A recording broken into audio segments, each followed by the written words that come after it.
अपन मिथिला के बहुत पुरान कहावत है जे चढ़ल पर से तीमन तरकारी नहीं खो अधका पैर भ जाय छै। एकर अर्थ तो बहुत आसान छै जे हाँ कोनो काज आधा पर से रुकि जाय छै, आधा माथ दुखाए लगे छै, ताहि दुआरे अपना सबके चढ़ल पर से तीमन तरकारी नहीं खायल जाय छै।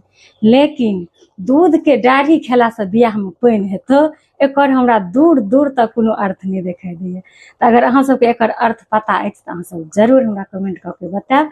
बहुत सोचलहुँ जे आखिर एक के पाछू के की अर्थ छै, बहुत गोटा के हम पुछबो केलियनि तो हमरा संतोषजनक उत्तर नहीं भेटल। और ई तो बहुत सरल अछि जे हाँ तीमन तरकारी पूरा नहीं भेलैया तो कोनो भी काज अधूरा भऽ जाय छै, ताहि दुआरे अपना सबके चढ़ल पर से नहीं खायल जाइए। जखन उतारि लै छी चूल्हा पर से तखन खाइ छी। तो आइ हम बनेलहुँ आलू बिरिया के तरकारी, अहाँ सब देख सकै छियै। कहियो काल कनी चहटगर खाय के मोन भऽ जाय छै, ओना बहुत तेल मसाला हमहुँ नहीं खाइ छी, लेकिन हफ्ता 10 दिन पर एक दिन होइ छै जे हाँ किछु एकटा चहटगर खाय, तखन हम बनबै छी।